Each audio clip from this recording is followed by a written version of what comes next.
Welcome to The Lost Signals Discusses Film and TV. Using the revolutionary Manzur-Ramosi Thurlow scale, or MONS, we scrupulously review these art forms with an emphasis on narrative structure. Join us for another entertaining episode.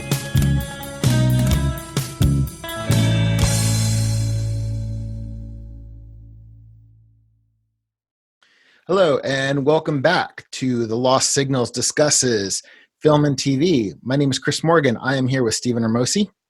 Hello. Scott Thurlow. Only good bug is a dead bug. And Professor Jonathan Ian Manzur. Hoorah! Tonight we're going back to a film that's about 23 years old. It's Starship Troopers. Paul Verhoeven tackled this Heinlein adaptation. And Steve, I'll kick it to you with the funny log line. Yeah, so this is Paul Verhoeven's prequel to A Bug's Life.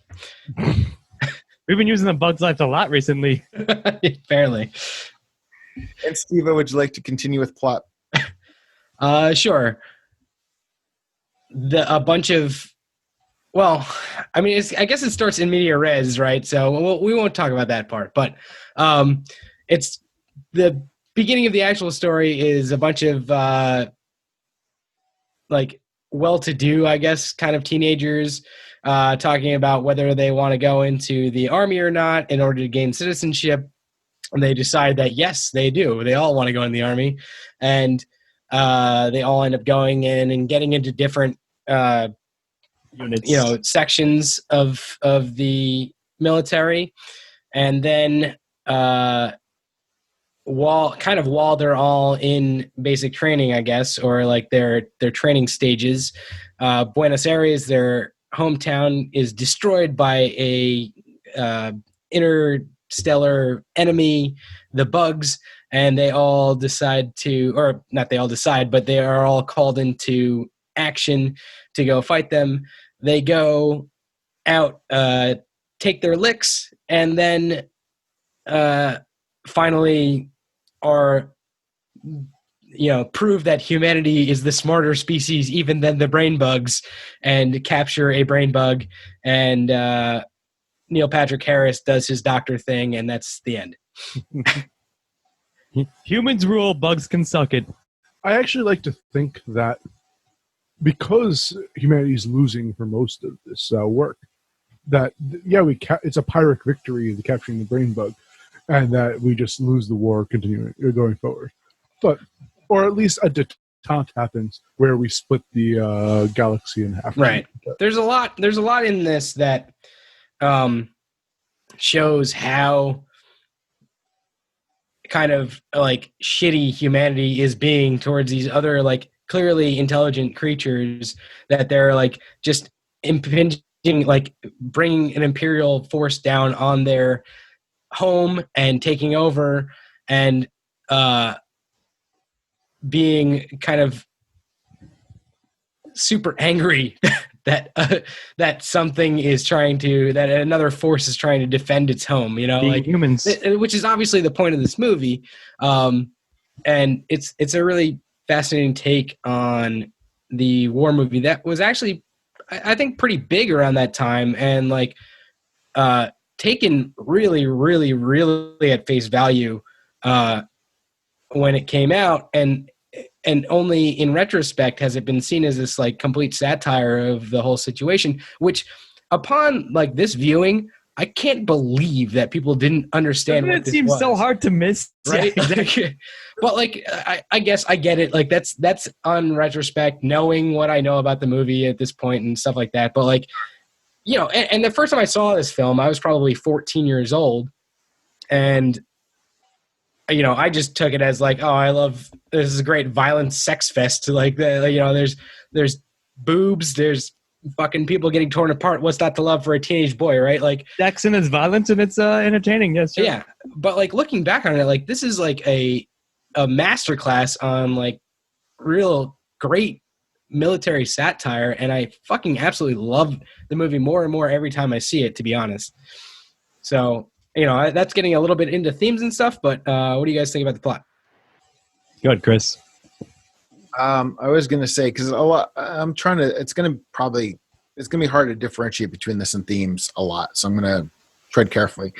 I do have to say, I saw this film and I got the satire. Some of the satire I picked up so much more this time. And I was actually getting into fights with some people because they're like, oh my God, it's, they're promoting militarism and fascism. I'm like, no, they're not. It's a satire.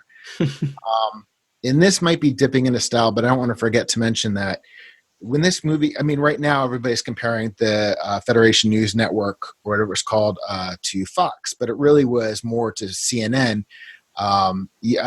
When I was 21, George H.W. Bush bombed Baghdad.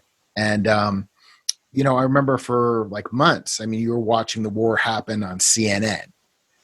So, anybody who saw this film that was my age at that time or even a little younger should have twigged to that. So I do not fucking understand what they don't get about the satire. So like plot wise, the movie itself kind of looks cheap. It looks like it's a big budget asylum film.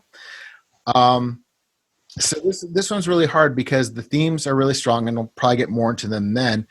The narrative does what it's supposed to. I'll speak more about this with protagonists, but they all serve their roles adequately to facilitate the satire. I'm leaning towards a stronger 2, but it is kind of a cheap looking film, and there's some other issues with style and all that. Is the narrative work for you?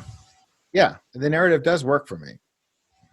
I mean, I would agree. Like, I was going to come in with the 2 anyways, and so it's funny that you mentioned that, Chris. Like, yes, of course, at least I personally was a little bit younger than you upon seeing it, but then I read the Heinlein original story, and it's much different. Or like, the tone of it is very not the same, very much not the same. Very fascist. I think that's like the big complaint about it, right? He plays it straight in the movie, of course. Like, but again, like you're right, Steve. Like as you mentioned, it's quite amusing to me that in retrospect, many people seem to miss the point of this film, which we'll get into in a second. But as a narrative, like it's like your standard like military narrative, I would say. Like, a group of friends join the armed forces, and some of them go to the Air Force, essentially. Some of them go to the infantry, etc. And it carries through, and then they beat the bugs, I guess, at the end, right? Pretty much. So I don't think it's neither a 1 nor a 3 in terms of actual narrative plot. It's a perfectly fine 2. It serves itself. It carries through. It's not confusing, but nor is it too complex.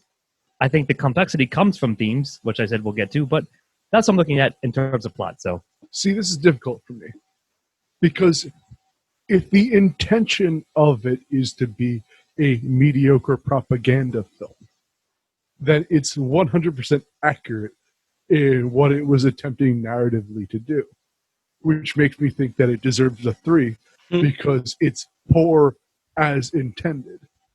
And the fact that critics and general audiences alike both took this as a straightforward story makes me think that sort of ahead of its time, got one over on them, that it narratively worked perfectly. And I don't know, I might have to give it a 3, even though meta-narratively it deserves a 3. Ian, if I may back you up, I'm going to give it a 3. I forgot the meta narrative is definitely worth a point. I'm gonna back you up here, Ian. So let me say this: A, you're absolutely correct in everything you just said, and like I was kind of leaving my like stronger arguments for the end here, specifically on this question. But not only is that meta narrative really, really strong. Secondly, the straight narrative I actually absolutely fucking love. It's a really fascinating look at like the deconstruction of like high school friendship and like going off in your own directions, but like still like trying to keep those ties.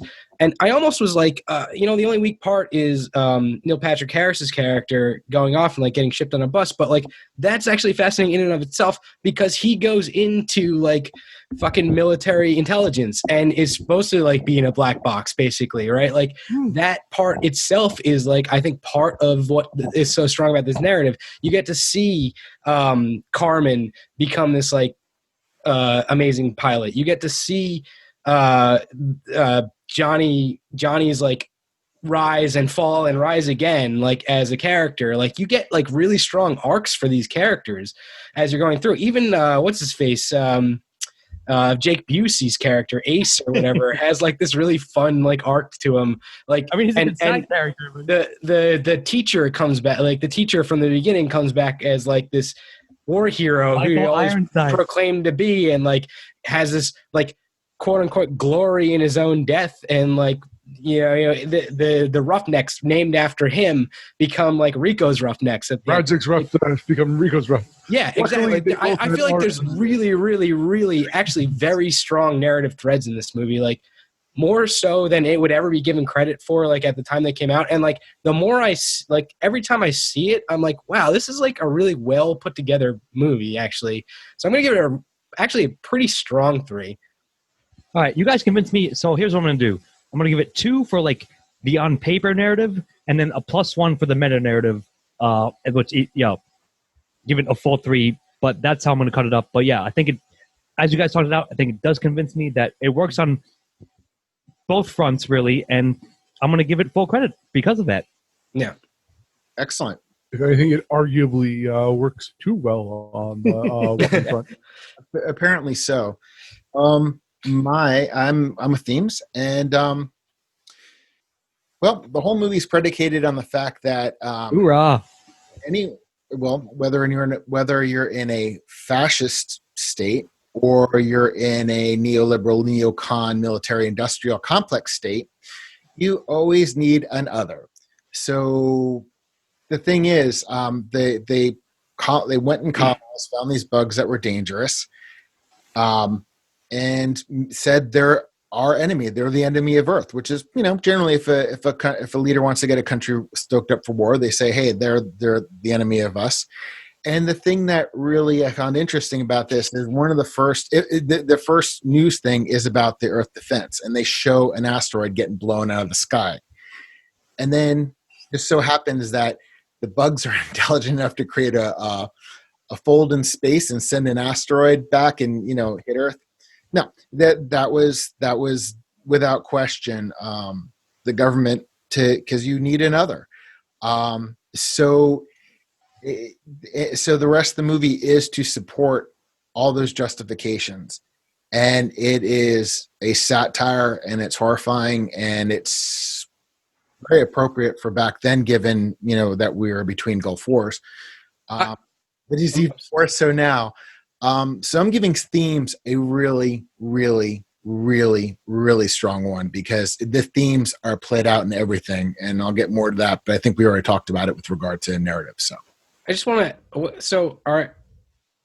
Is your argument that, without a doubt, the Earth government threw an asteroid at itself? Oh fucking hell, yeah! Like bugs can fold space. Come on. What are you talking about? Fold space? Look, No, asteroids don't melt steel beams. So I'm not sure. I'm not sure that that's correct. I think the entire idea is that the Earth came into their space, and they were a more sophisticated. At the beginning, they show that here's the galaxy, here's Earth, here's Klendathu. No, it's on the other side of the galaxy.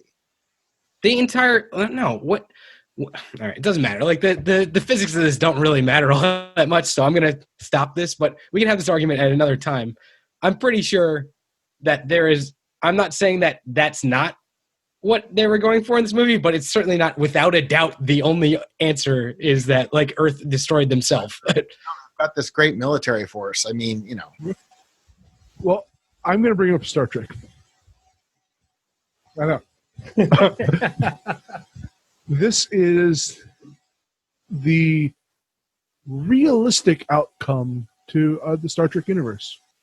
Star Trek is itself a militarized society where people go into space. This is Star Trek without the Prime Directive. This is Star Trek where it's actually militarized, and what I actually think, based on human history, what it would become in a colonizing species. We're the Klingons here, I suppose, or we're acting more like that. And the Romulans are both imperialists. Sure. Well, humans here are the imperialists, and I think it's almost in very, actually, at least shot-wise, the spaceships are very much like that. They have number one, number two. I feel that it is heavily influenced by the militarized version of Star Trek. But that's just me. You're the Star Trek person. No, but the one thing I always love about the Cold War defenders of Star Trek, it's just like, you do know the Federation is a socialist society, right? You know, they're the communists, right? They're the pacifist communists that have a military structure to their. Well, this is what's. Oh, sorry. This is what's actually very interesting is that we don't really see anything about the economics of the society. We do know that citizenship is given through military service, but we don't know how it's structured, nor is there that kind of leadership that generally defines a fascist state. This could be very much a. I actually think it's more of a neoliberal, as you pointed out, society, because you have like Rico, whose test scores were bad, was allowed to get into Harvard because of his family's connections. But it is that oligarchic society. But I think that though the Star Trek militarization and the realistic is actually what they were trying to go for. Yeah. So there's a couple things that I want to mention. There is a different theme. You guys have talked about very excellent themes in this. There's a different theme about the indoctrination of military life, especially for young people, right? And like that's, I think, really prevalent through this. Like you see these kids in school being taught by a veteran and kind of teaching them the spouting that like it's cool by me saying that you like shouldn't do this because you're not tough enough, like method. Almost the same method you see like where comedians say like if you don't love it, don't do it or whatever, that type of thing. And like I think that young people and specifically are very susceptible to that type of indoctrination, and then you get it all throughout, like where by the end Rico is parroting the things that what's his fit the previous his previous commander Michael Ironside. I don't give a shit I forget what his name is in the movie, but Commander Ironside. You see him parroting all that stuff, and it's like this really fascinating like descent or ascent, however you want to look at it, into like becoming like the next generation of that, and like just breeding the next generation of like military just cogs in the wheel. Yeah, exactly. You fulfill what you're supposed to do, and then you you die, and you let the next person go. And like they even parrot that a couple times where they say like, I'm here until I die, and then you get somebody, or you find somebody better, right? Like that's the whole thing. The other thing I wanted to briefly mention was there's a brilliant Futurama episode that's basically based on this called War is the H Word. It's got elements of this, MASH, and like a bunch of other war movies and stuff like that. But this was very racist, that episode. What, MASH? No. It had the least racist parts of MASH. But there's a part in it where Zap Brannigan gets all the troops into a fury by saying, and this is basically what everybody says is like, but it's like boiled down to like the perfect comedic line where he says, they stand for everything you don't stand for. And also they told me you guys look like dorks. And then Bender yells, they look like dorks. And everybody's like gets fucking furious and like whipped into a frenzy. And like, it's the perfect, like boiled down version of what exactly happens especially in movies like this or in real life, when you try to like whip people into a fury. It's like, yeah, they are against everything that you love. And also they fucking are insulting you personally. And like, those are the two very specific things that get people to want to kill other people. Right. Like, so I don't know. I think it's fascinating that you can see stuff like this, and you can boil it right down to that those two things, and it's like the perfect joke about it, but also, yeah, that's it. Like that's the specific thing that you need for that type of to whip people into that. So yeah, that was my thoughts on it. I'm gonna give it a 1, by the way. Certainly. So, I mean, you guys said a lot of it, but here's the thing, right?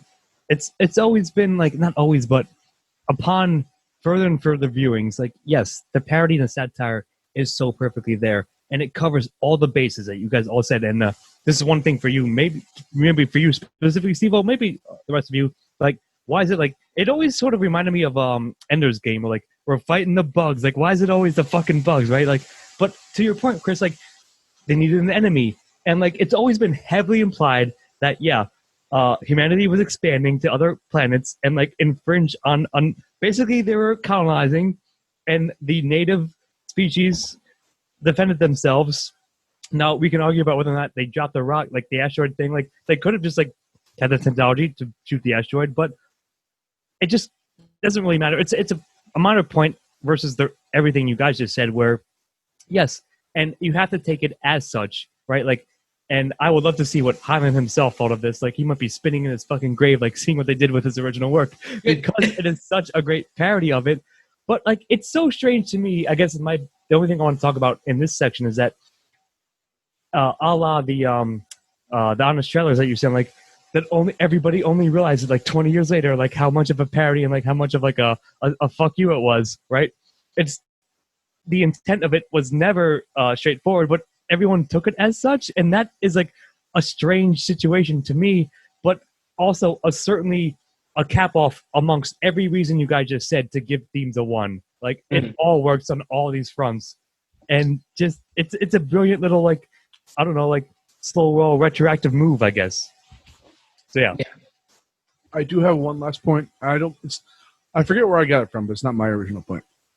Is that the bugs themselves are alien? They're a very hierarchical caste. You're born as the creature that you are. If you're the warriors, you're warriors. If you're the one that carries the brain bug, so on. But we also have a version of a meritocracy in the Federation here, where you're placed based on your test scores and all of that, and that has built the same caste system that the bugs have. So we actually have a lot more in common. I'd like to think. We're not so different, you and I. But yeah, I think all of that stuff is all encapsulated in themes variously throughout the film, and evidence to give it a quite strong 1. Possibly the strongest point of Starship, really. And getting back to plot, and we're going to probably discover this more and more. It's just like, I'm glad we give it a 3, because this thing is just everything in this film is so integral to the theme. Everything. And Scott, so why don't you continue with antagonist? So is it the bugs, or like is it like the pseudo fascist slash, I don't know, like it's a strange mix of like, from what we can tell from what the film shows us, right, what their society is like it's some weird mix of a bit of capitalism, I suppose, but certainly a bit of fascist military industrial complex, as you so like to rail against, Chris, right? But as ingrained throughout society as a whole. So, of course, on the surface, everyone's like, it's the aliens. Sure, like, that is what they're fighting, yes. But can you, I think you can make a point an argument that it might run deeper than that, the system itself is set up against its own citizens, in a sense, which might have some strange, eerie parallels to our actual situation here. But I guess my point is, either way, like whether or not you call it the aliens or what I just said, or maybe both, I'm going to probably call it both. I think it deserves a 1. Certainly they're antagonized by both at some point. Like, for example, Rico feels as if when he fails his training, or when he gets the guy killed, right? He's like, oh, I can't handle it. I can't hack it. I'm going to wash out. Oh, wait, the bugs threw a thing at Buenos Aires, my hometown. Now I'm all the way back in the military, right? So, like, you know, in terms of like surface plot, when they're fighting the bugs, of course they're affected enemy. Even this little, Chris, you mentioned, there's a little newsreel where Neil Patrick is like, even when with X limbs blown off, a bug is 80% combat efficient or whatever, right? Like, so it even sets that up. So all I'm saying is, like, either if it's either of those fronts or both, it still works, and I'm going to give it a 1 myself. So, yeah, I mean, I think it's more so like the system than the bugs themselves. But I want to briefly sidetrack for a moment, and I guess I should have talked about this in themes, but I wanted to bring it up. Like, can we talk about how it's clearly like this entire world is like been taken over by America at this point? Like, Buenos Aires is like fucking Rico, and like Denise Richards is over there, like, you know, are like huge billions. Like, if you think about it, like, why would that be the case? But yeah, the narrative again, you know, it could be whitewashing too. So I mean, you know, no, I mean, I think that was the point, like, right, is that like this is like any American town, like Buenos Aires is like any American town it's now. podunk Like, USA, like, yeah, the imperialist nature of the Federation of whatever the fuck it's called is like now America has taken over everything, and the world is under like this one flag. Yeah, but it's the Democrats that won because it's imperialism, but racial and gender equality. Yeah. So There's scumbags everybody. It's yeah. But yeah, it's I think that for sure the antagonist is like the system that chews you up and spits you out. They do this in like really awesomely subtle ways, like when they go to sign up and the guy with like no legs and the robot arm is there, like telling Rico like he's doing a great, like shakes his hand with his fucking robot hand. He's like, you've done a great job. Like you're doing a great service. Like you're doing a great thing. And it's he says, sorry, I'm getting in the same system that fucking chewed you up and spat you out. He said, infantry made me the man I am today. Yeah, Welcome exactly. to the infantry. Yeah, exactly. So like, I think that it bears that like subtle antagonist. It's like the silent enemy that's just like slowly stabbing, like stabbed to 1,000 times to death, like slowly throughout the course of your military career, and just like breaking down these people, like these kids, into what they want them to be. And you know, that's my take on what the antagonist is. well, there's two levels of it. There's the bugs on the surface level, and there's the antagonist for the viewer on the meta level, which is the point you guys just made. So, yeah, I think that overall it's effective on both as the parody and as the, I guess. Even at face value, right? Yeah, that. yeah, I agree. So it's ones all around then? Mm-hmm. Yep, for sure. Okay. And Ian, on to you with protagonist. Johnny Rico. Rico Suave. Casper Van Dien. Mm-hmm. He is exactly the character you need for your propaganda film. His desire to know intensifies. It's the perfect movie. Yeah, there's a joke that it's like most of the characters in this movie didn't realize they were in a satire, aside from like Michael Ironside, but he certainly played it straight. And yeah, it's both a terrible character, or at least like take it out of a 90s teen like romance, but at the same time, he's used perfectly for a butt of a joke almost. But I don't mean to be mean to him, but I think he was in on the joke. It's that like he is to play the role that someone would cast in a propaganda film. He strides both lines, I think. Like, you're right. Like, I don't know much more to add, but like, I think that is the case. And I think that's why it works, because like he knows it just enough, but like not fully, right? So like, again, it works on the meta satire angle, but it also works as like the hoorah, like straightforward. Like if you assume it to be played straight, it works on that front too. And he was a good casting choice and does it well. Like, I don't know. I agree. He's perfect because he's a sponge. He starts off as a slacker and is influenced by somebody he's absorbing, and I'll get to it more when we get to dialogue, from his teacher and his surroundings, his parents. But like, he's a perfect one, I think, as Ian said, where it's just like you can watch him absorb the propaganda and change. So he starts off as a slacker, and then all of a sudden he's this respectable person. Yeah, it's a really like this question is difficult because like he's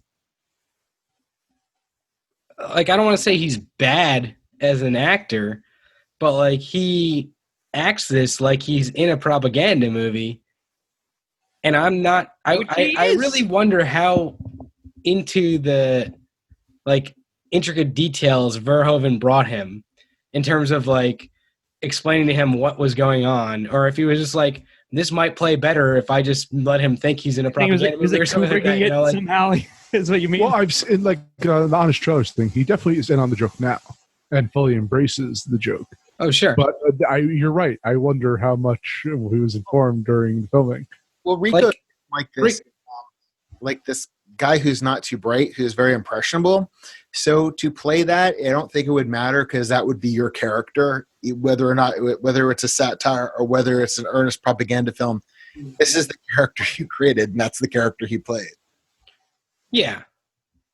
I mean, that's not really. It does. I guess it doesn't even really matter when I'm talking about like what I thought about the protagonist, right? Like, I thought that honestly, I didn't really like the character, but you're not supposed to.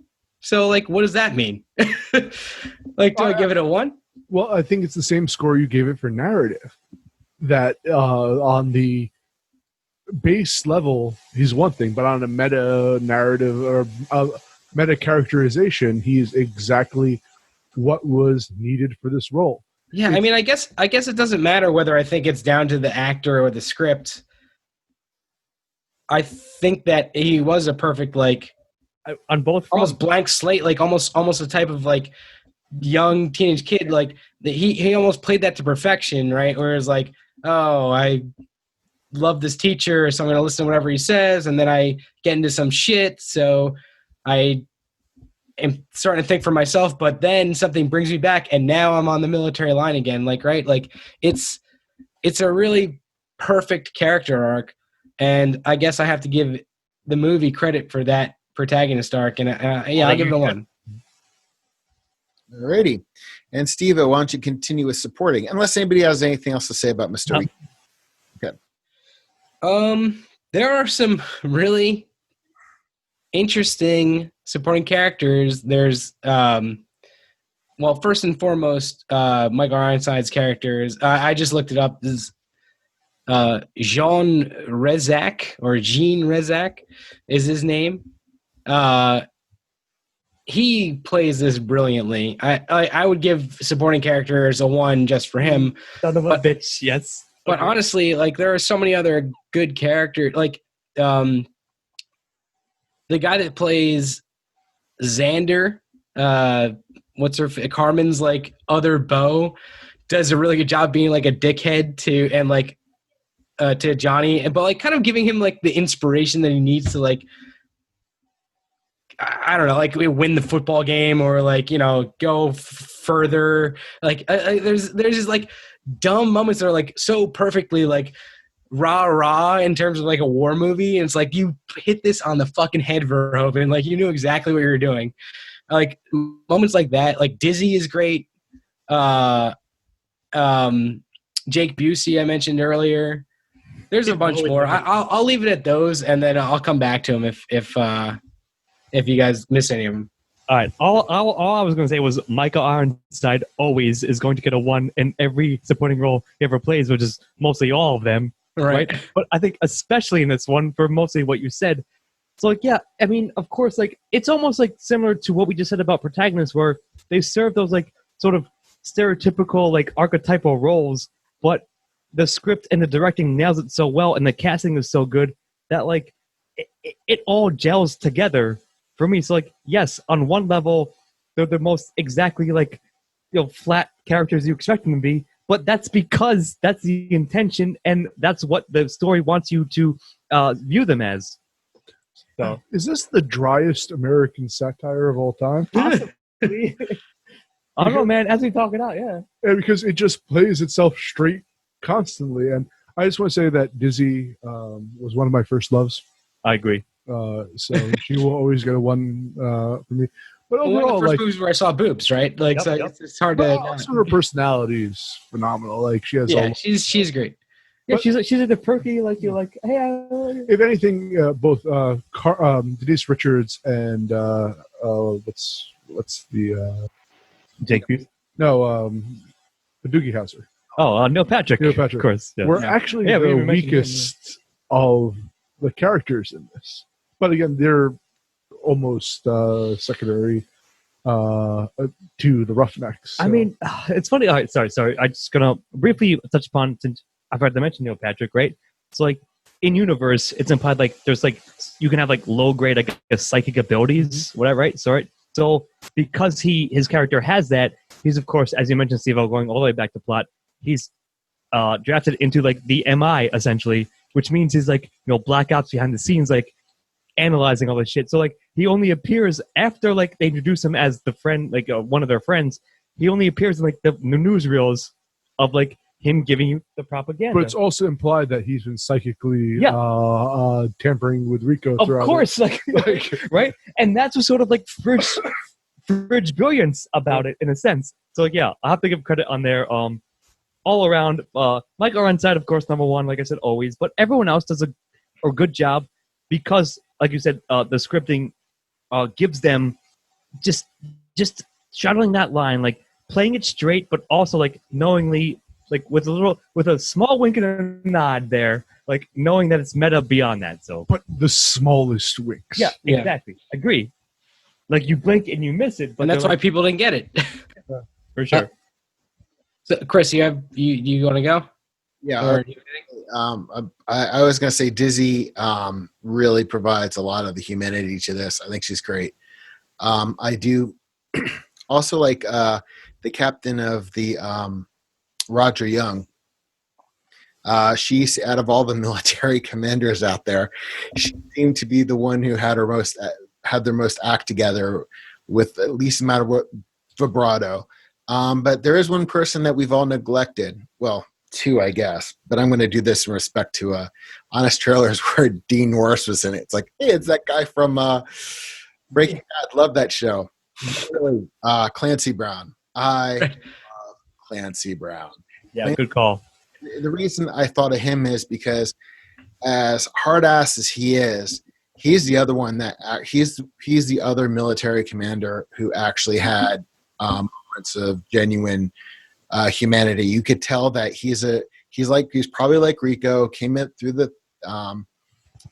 through just your average Joe, went to the military, became career, and at the end, he bought into the rah-rah and took a demotion so he can actually go out and fight. I liked his character a whole lot. So I was going to mention at the end of this, there are two characters I think that had these really fantastic off-screen implied arcs, and one of them was Clancy Brown as Sergeant Zim, and the other was actually Carl, Neil Patrick Harris as Carl, because like they have these like whole lives that you kind of like get that you don't see any of. Like they just like they're there and then they show up again, and based on like where they started and where they ended up, you get this like whole implied arc in your head of their characters, and like that's a really fascinating thing. There's like nothing there other than those 2 points, but you get kind of like a whole story for both of them. I would love to see both of their like entire like leading up to the end where they show up again, those things, those stories. Like I think that's a really, that in and of itself, another thing that in and of itself is like a really great like supporting character moment for me. But that's not the propaganda film. It's not. You're right. It's you're an intelligent guy. You're the one who's like, I want to know more. Click on finding out. But this is to get the grunts and the young kids at the end, who somehow they found people who looked younger than Casper Van Dien. Yeah. Who are these kids? They were like actually 12. Just remind me. So when we get back to dialogue, I want to talk about something that, like you said, that ties in about this, specifically Zim's arc. But sure. yeah, but that's one's all around for that, I think, right? Yep. The buttressy point, I'll get back to it, but I'm certainly giving a secondary one. Yes. Okay, and that leaves me with dialogue. Every single word that comes out of Michael Ironside's mouth is he is the single most insidious character in this entire thing. I mean, he'll tell you one thing and he'll be like, well, what do you think? He goes, personal choice. It's like, it's the only freedom we all have. And he shows you to the door and he's like, can I go in? He goes like, I don't know, it's your choice. I mean, everything he said, every phrase that was twisted, it was perfect. Everything Ironside's character said was fucking perfect. He is the most spine-tingling, devious, insidious character, and he's just absolutely fantastic. And whoever wrote his dialogue, what any good or bad there is in the dialogue, anything that came out of that character's mouth gives this thing a 1. I mean, of course, it works. Ed Newmier wrote his dialogue, by the way. It's gonna be him, but since I just mentioned it, so there's a moment early on when I think it's when the bugs attack or when the asteroid at least hits Buenos Aires, and Zim is like, I want some action, and his commanding officer is like, the only way you get action if you butt yourself down to a private. And as you said, Steve-O, at the very end, he's the one who gets the brain bug and is reporting to Rico at that point. So, like, it goes like it's both dialogue and like character arc, I suppose. But to your point, Chris, like, yes, of course, like Ironside is always going to deliver his lines amazingly, and what his lines are like these weird, like, not weird, but like insidious is a good word for it, like the way he comes off on it. But again, going back all the way back to plot and themes, even it works on both levels because the delivering is like hoorah, like gung-ho, sort of like intense, like we're all for it, right? But that means they're doing it in like just enough of an over the top, like sort of scene biting way, like scene snacking way, not scenery chewing, but scenery snacking, but scenery chewing at certain times for sure. So like again, to me it works on both fronts, and the page is elevated by the performances and how they embrace what they're going to do with the satire that was only recognized as satire in retrospect. So I feel that we did ourselves a disservice by not giving this 2 ratings of the movie and the meta narrative of the series, because there's no way in hell I'm giving Star Troopers a 10. No, it doesn't. It can't. I get you. It can't happen. It can't happen. But it seems that the qualifier of that all the badness of it was intentional and worked perfectly because it fooled so many people. It's still watchable to this day. Yeah, the dialogue's awful. It's awful. But at the same time, it's exactly what it needs to be. Yeah, I mean, that's... I came into this expecting to give it like an 8. Loving the movie, expecting to give it an 8. I may very well give it a 10. In fact, I probably will. Oh, we'll see on style. I might convince myself to give style a 0, but dialogue I'm not going to. I loved what the dialogue did in this. And it was like, it's the reason that this snuck under the radar as a satire is all down to the dialogue, I think. Like, a majority of it is that, yeah. So many little comments, so many little things that happen in this movie that are directed by dialogue are just subversive, I guess, enough to like exactly tell you what this movie means without being like heavy-handed or like slap you in the face with it. And like you guys have mentioned a lot of the good stuff already, and like it just like, you know, do you want to know more? Like like the only good bug is a dead bug. Like all these like fucking propaganda pieces like shoved in your face are like so perfectly propaganda, you know, like right. it's so stereotypical that it laps itself back into it's so good. And like all so like some of the delivery isn't necessarily the best. Like I don't think that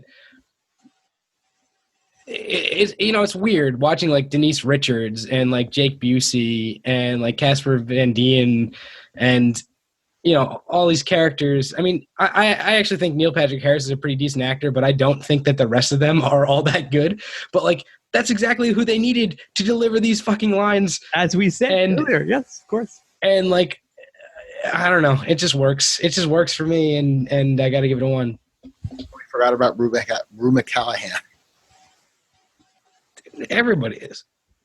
Fucking, other than Michael Ironside, there's not like a level actor in this group, I don't think, like, but they all are, like, maybe Clancy Brown, but like, I'll put him on like a tier slightly below Michael Ironside, obviously, but like, it's just good, man. And like the way that it's done is fucking good. Works, I guess, is what we're saying. And like, it's a director who knew what he had and knew what he was working with and made the perfect use of it, I think. And like, I got to give it a 1. Agreed. Okay, so Scott, it's with style. So speaking of that, like, this might be the one that I might maybe give a soft 0 to, and I'm not sure because like, and even then, like it's harsh because if we agree that it operates on both a level of parody and also like on surface level, that means like it works like you said, Zivo, could learn more. Like, yes, the CGI is a little dated, but it still looks pretty solid, right? That's incorrect. Practical effects are constant in this. It is dominated by practical effects. Yeah, like, what do you mean? Like, which one? There's limited CGI in this. The idea of like when they're pulling out, they have all the dead bodies strewn. When they're pulling out the gooey intestines, like a lot of this was done practically. Yeah, there's some CGI in there, but I guess it's mostly the bugs then. Or yeah, it is. It is one of the. It holds up to this day visually. You don't notice that it's like dated in a lot of there's that kind of datedness to it, but the idea is that everything's more polished now. It's that kind of gritty, old school blending of CGI and practical effects, and it holds up completely. I'm sorry, I don't think you'd be stretching to say that it's made poorly, like stylistically. Yeah, no, I wasn't going to say that. Like, it's tough because, like, you're right. Like, I don't necessarily disagree with that. Like, it holds up quite well. Just that we've gone beyond it. But I guess I never really noticed the practical effects as much as like the CGI stuff. Which, again, there are practical dead bodies strewn everywhere in this.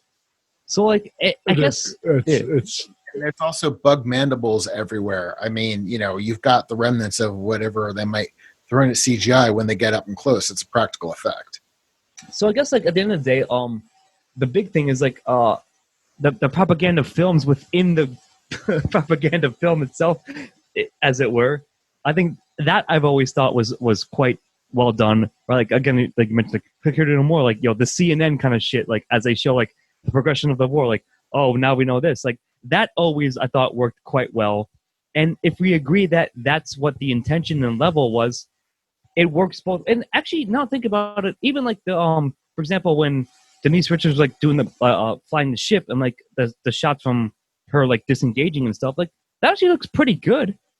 Like, now that I think about it, right? And there's good model work in there like as well. That, yeah. Like, he put in the effort to make this So like, I might have to like, going into it. Again, like, it was going to be almost my out, like, oh, let me give a 0 to something, but I don't think I can, in all good faith, give it a flat 0 to style because it does hold up quite well, and they knew what they were working with, and I think they made it work, and that meant, like, that also trickles down to all the other aspects of what we talked about. So, yeah.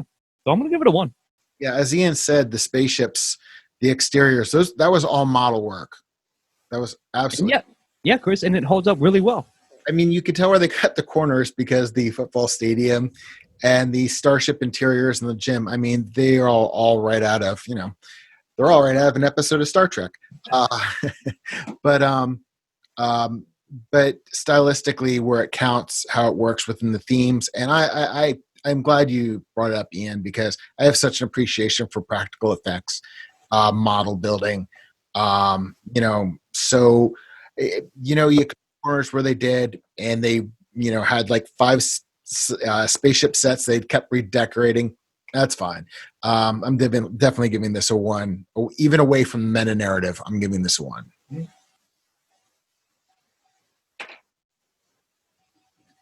Stephen Amosi, you are muted.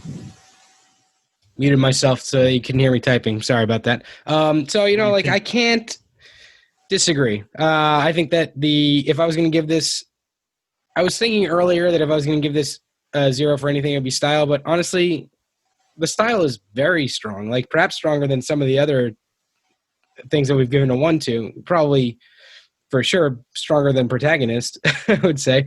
But like, I'll agree with that.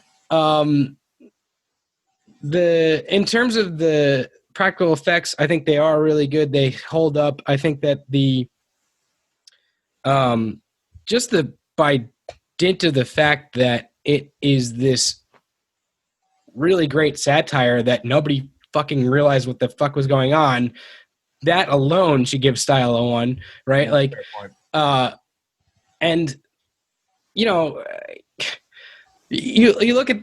I've got the picture for anybody who's listening. I've got the picture behind me of like the thing, and it looks kind of silly and cheesy, but like that was what they wanted for like they got the style. They nailed the style that they wanted, like 90s propaganda. Except for 93, like other movies had the same shit. Things, I feel like I can argue that I don't even need the meta-narrative qualifier or the meta qualifier to give the practical effects a 1. Yeah, like it is great, and some of the CGI was a little bit cheesy, but like some of it was actually pretty good. Like the here and there it was, but by and large, the things that the bugs were like firing into the sky, like at the ships, that looked actually pretty fucking cool. And like, you know, a lot of that stuff was not bad. The only thing that isn't really memorable is like the score or like. Oh, really? Because I was going to say, I love the score, actually. Fair enough. I kind of don't remember it either. That's a good point. But I think I'm going to give it a 1 regardless. It's actually really strong, like stylistically. And by the fact that a space war movie still holds up stylistically in 2020 is a pretty strong, marker for the fact that it was pretty well done stylistically, I think. Yeah, and I actually meant to bring up the music before because, you know, it's in the background a lot and it's basically what you'd expect. But when I was watching it, I had the credits on and you listen to it and the music's very, very, very, very good. I mean, there's a lot going on within the music aside from the rah-rah stuff. So, I mean, I guess I believe you, Chris, but like, it all said and done, the score is like the thing I least remember, but I remember it being there, but just, you know, compared to every other angle and aspect. Dude, I had to watch the credits to hear the music to get appreciation for the music. Yeah. Fair enough, but that isn't to say that I'm still giving style 1 at the end of the day because of everything we just said, so yeah. All right, and finally, Ian, would you recommend Starship Troopers? Oh, I mean, we're about to give this fucking thing a 10. Are we? Yes. How dare we? I think it, especially since our society has, ever since 2001, moved closer to, I remember being in the halls of my high school, and 2 people going up, we're going to war, and a high-fiving, which I actually have seen very similar to that when Buenos Aires gets, the militarization of society is, there's so many scarily accurate predictions. This is prescient, and I think it's deservedly getting a retrospect now, and appreciated the way it should have been all along. Perhaps we needed to catch up to it. Yeah, I mean, you're right. Like, it's ahead of its time, and like it took me a couple of viewings to realize that. And now that we're officially doing it for our podcast, yes, you should watch it. Like I don't know, like, even if you don't have that in mind, if you don't know the angle that it's going for, I guess you could appreciate it as like a straight up like rah-rah military movie. It's not like, that isn't what it is, but people thought it was. It pulled the wool over everyone's eyes, like, pretty much. So yeah, and it still holds up for the most part. Again, for everything we just said, even though I might have been iffy about style at the end of the day, it does. It doesn't look as dated or archaic as many other movies from the same era would be. So, fucking A, yeah, I don't give a shit if we're giving it a 10. I mean, we gave it the points that it hit on and the credit it deserves, so I can't not recommend it. And it's still worth a watch, even if you haven't seen it in a while. Isn't it weird how our society also is kind of caught up to RoboCop as well? Yes. Yeah. Verhoeven knew his shit. But yeah, one for me. I do recommend Starship Troopers. Check it out. Yeah, I have to agree. It's going to be a one for me. We've talked this out all over the place, so I don't have too much more to say. But if you haven't seen Starship Troopers, watch it. It's and watch it with a critical eye, because obviously you can miss some shit in this movie, as everyone did when it first came out in 1997. So check it out. I really dig it. I'm not sure if I would give it a perfect 10, but it's like if we're going off of just tell me what you would rate it, but talking it out, it kind of is smart enough to deserve it. Our mod scale says it is, and I don't disagree with that. But anyway, I will recommend it, and that's going to be it's going to make me give it a 10. Yeah, I agree. I kind of expected to give this like 7 or an 8, and then when I rewatched it, I was planning on giving it a 9 until Ian talked me, brought up the meta narrative. It's a strong. I think it's unfortunately stronger because if you sound. But I don't care. Watch this and have a critical eye, and then like watch what's parroted from like Fox or CNN or MSNBC, because this film, was way ahead on that curve. Again, Ian, to your point, I keep bringing this up because it's so important to me. I love the model work in this. I love ships, and you can tell that these are actual physical models, and they're expensive. Hence the cheaper sets. But I'm definitely giving this one. And it fucking deserves it. I'm like, one bolder final point. I think Ben-Hur can go off the AFI. You can slip on Starship Troopers at a number 100 and maybe be okay with that. Actually, be surprised. I did some research in this. It is it's creeping it up way in the best movies of the 90s. Often now recognized. It's slowly being recognized. So I'm like, I'm semi-kidding, but I'm also semi-serious about it, like, because of cultural impact and relevance, and in retrospect, like, you'll get garnering more respect as we look back upon the it. Dr. Strangelove of the 90s. Yeah. I think that would have been a good log on. So I think with that, I can't say it any better. I got nothing else. Starship Troopers, baby. Okay. Unless anybody has anything else to say, I am Chris Morgan, and I've been here with my roughnecks, Stephen Hermosi. Hoorah. Scott Thurlow. You want to live forever? And Jonathan Ian Manzer. Look at the big brain on that bug. Thank you for joining us. See you next time.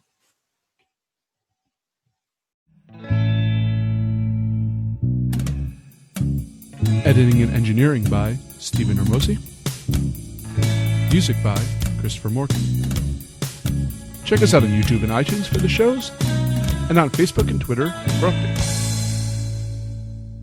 Or Mott's?